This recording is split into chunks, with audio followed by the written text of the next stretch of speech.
saya nggak pernah tahu kalau ada tetesan air mata di balik kebahagiaan. Yang saya pahami orang nangis itu karena sedih. Tapi hari ini saya baru tahu ternyata di balik kebahagiaan ada tetesan air mata karena saking bahagianya. Sosok yang layak kita jadikan suri tauladan untuk mencintai Nabi Muhammad SAW. Sahabat beliau, kekasih beliau yaitu Sayyidina Abu Bakar As-Siddiq radhiyallahu taala anhu. Sayyidina Abu Bakar As-Siddiq mengajarkan kepada kita bagaimana cinta yang hakiki kepada Nabi Muhammad. Kalau ada orang yang bertanya bagaimana caranya, apa ada orang yang cinta kepada Rasulullah melebihi daripada hartanya? Lihat Abu Bakar As-Siddiq. Kenal dengan Nabi Muhammad, punya harta 40.000 dirham. Dia gunakan semua hartanya sampai ketika mau hijrah uangnya cuma tinggal 5.000 dirham. 35.000 dirham dia habiskan untuk perjuangan dakwahnya Nabi Muhammad. Sisa 5.000 dirham pun dibawa ke Madinah untuk perjuangan dakwahnya Nabi Muhammad SAW.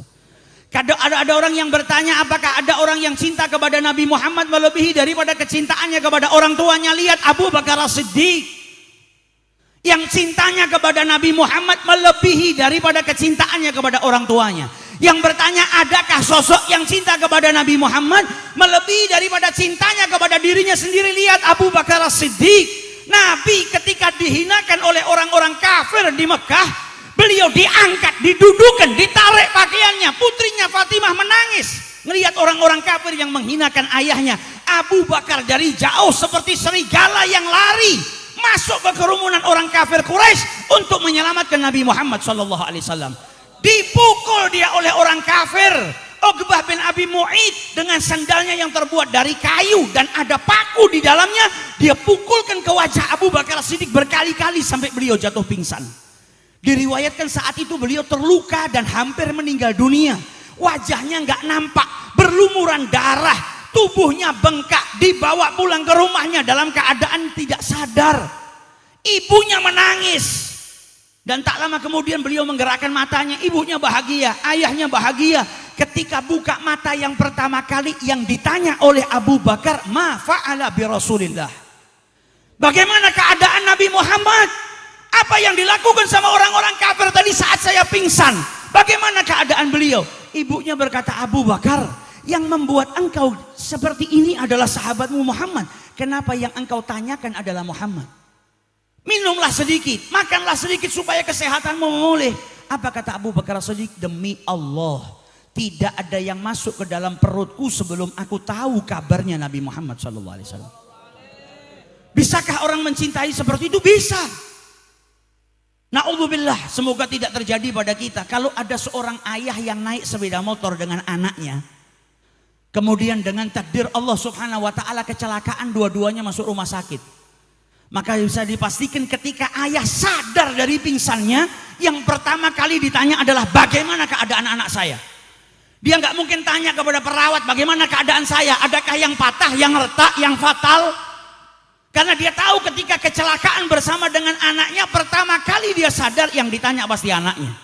Kalau dia ditenangkan, bapak makan dulu, bapak minum dulu, pasti jawabannya apa? Tidak, saya mau tahu bagaimana keadaan anak saya. Abu Bakar bisa mencintai Nabi Muhammad melebihi daripada kecintaannya kepada anak dan keluarganya. Dia bersumpah, tidak ada yang masuk dalam perut saya kecuali saya tahu kabarnya Nabi Muhammad. Sampai akhirnya beliau dalam keadaan terluka seperti itu dibopong oleh ibunya. Dibawa ke rumahnya Arqam ibnu Abil Arqam. Sampai di sana disambut oleh Nabi Muhammad. Nabi duduk berdiri menyambut Abu Bakar As-Siddiq. Dipeluk sama Nabi Muhammad. Dan Nabi Muhammad menawarkan sesuatu yang luar biasa. Mintalah apapun aku akan mintakan kepada Allah Subhanahu wa ta'ala. Apa yang kau inginkan wahai Abu Bakar? Abu Bakar nggak minta hartanya yang dikeluarkan dikembalikan. Abu Bakar nggak minta istana, nggak minta jabatan. Abu Bakar tahu di luar rumah Arqam ada orang yang sangat dia cintai, yang melahirkan dirinya, ibunya, yang belum beriman, yang belum merasakan halawatul mahabbah. Ibu saya bingung ketika saya buka mata yang saya tanya Rasulullah, karena ibu saya belum cinta sama Nabi Muhammad, gak bisa ngerasakan manisnya mahabbah kepada Nabi. Maka beliau berkata kepada Rasulullah, ya Rasulullah, ummi, Ibu saya belum beriman kepada Allah. Doakan ibu saya supaya mendapatkan hidayah dari Allah Subhanahu wa taala. Kata Sayyidina Abu Bakar, Nabi ngangkat tangannya. Tangannya belum turun, ibunya Abu Bakar sudah ngucap asyhadu alla ilaha illallah wa anna Muhammadar Rasulullah. Yang duduk di sini kalau punya ayah belum dapat hidayah. Kalau punya ibu belum dapat hidayah. Kalau punya ayah, ibu masih meninggalkan sholat. Maka rajin-rajinlah untuk mencintai Nabi Muhammad. Insya Allah berkah cinta seperti cintanya Abu Bakar As-Siddiq bisa mendatangkan hidayah kepada orang tua atau kerabat kita yang belum mendapatkan hidayah dari Allah Subhanahu wa taala. Mahabbahnya Abu Bakar luar biasa. Dengar Nabi mau hijrah, beliau siapkan unta 2 bulan. 2 bulan sebelum hijrahnya Nabi Muhammad, unta sudah dipersiapkan. Dikasih makan, dilatih, dirawat unta. Karena unta itu hendak ditunggangi sama Nabi Muhammad, diistimewakan oleh Abu Bakar As-Siddiq. Jangan sampai unta ini lemah, jangan sampai unta ini sakit ketika ditunggangi oleh Nabi Muhammad. Mahabbahnya kepada Nabi luar biasa. Sampai datang waktu di mana Allah merintahkan nabinya untuk tidak bermalam di Mekah. Jibril datang, ya Muhammad, orang-orang kafir di Darin Nadwah mereka sudah sepakat malam ini akan membunuh dirimu. Maka Allah memerintahkan engkau keluar dari Mekah malam hari ini. Maka Rasulullah di siang hari terik panas yang luar biasa datang ke rumah Abu Bakar As-Siddiq mengabarkan, aku telah mendapatkan izin dari Allah untuk berhijrah. Dan Abu Bakar terpilih menjadi orang yang menemani hijrahnya Nabi Muhammad SAW. Kata Sayyidah Aisyah, sebelum peristiwa itu saya nggak pernah tahu kalau ada tetesan air mata di balik kebahagiaan.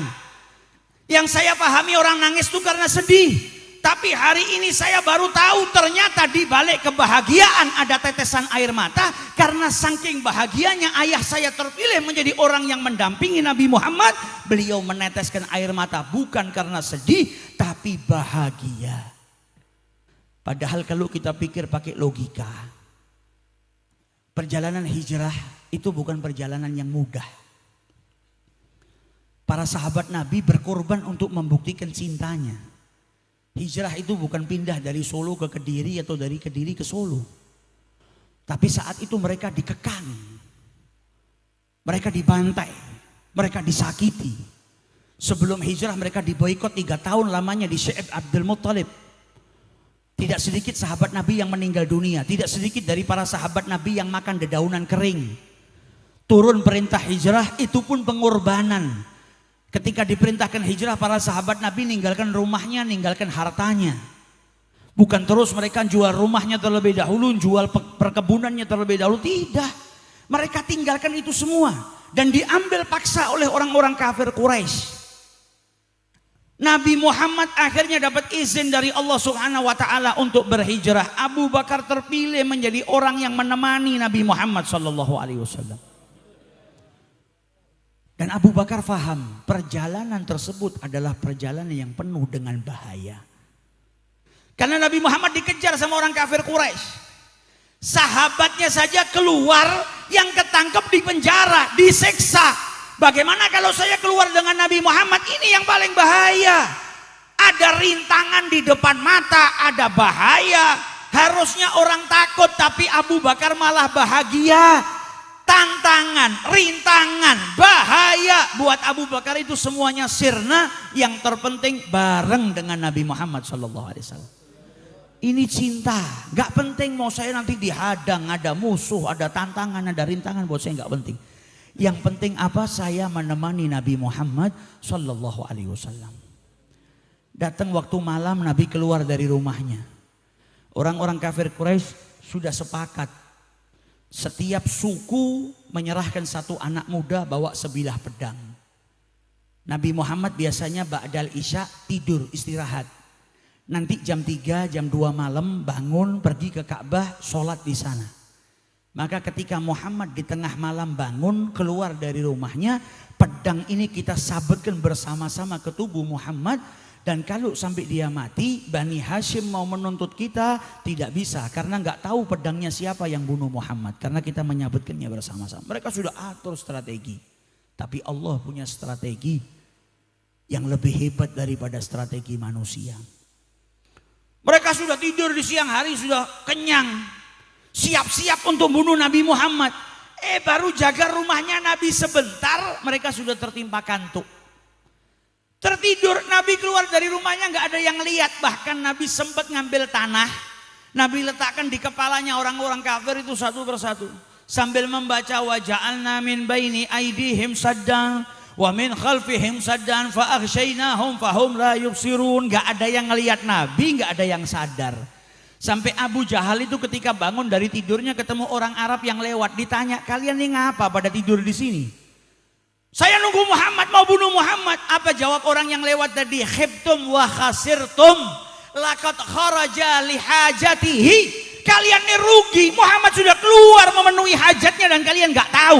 Mereka gak percaya kalau ternyata Nabi Muhammad keluar dari rumahnya dan mereka gak ada yang ngelihat Nabi Muhammad. Keluar Nabi Muhammad ke rumahnya Abu Bakar As-Siddiq. Kemudian Nabi Muhammad ambil strategi gak langsung pergi ke Madinah karena pasti jalan menuju Madinah dihadang sama orang-orang kafir. Maka Nabi lewat tepi pantai. Sebelum melakukan perjalanan ke Madinah, beliau naik dulu ke atas gunung. Ini semua perjalanan yang dilakukan sama Nabi susah payahnya demi kita yang duduk di majelis ini. Dakwahnya Nabi, hijrahnya Nabi supaya Islam terus berkesinambungan menyebar sampai ke zaman kita sekarang. Keluar beliau naik ke atas gunung. Gunung yang tinggi. Di atas gunung itu ada gua. Bermalamlah Nabi di Jabal Thur, di dalam gua yang kecil yang sempit. Untuk 2 orang itu nggak cukup, nggak nyaman. Nabi berkorban. Bermalam di gua tersebut bukan 1 hari, 3 hari 3 malam bersama dengan kekasihnya Abu Bakar As-Siddiq dengan sahabat tercintanya. Bermalam di gua yang kecil. Hari ini kalau kita pergi ke Jabal Thur, sudah ada anak tangganya. Untuk sampai ke atas sana kita butuh waktu 2 jam. Dan biasanya orang yang males, yang cintanya setengah-setengah, mereka selalu berkata apa? Ini yang pertama dan terakhir.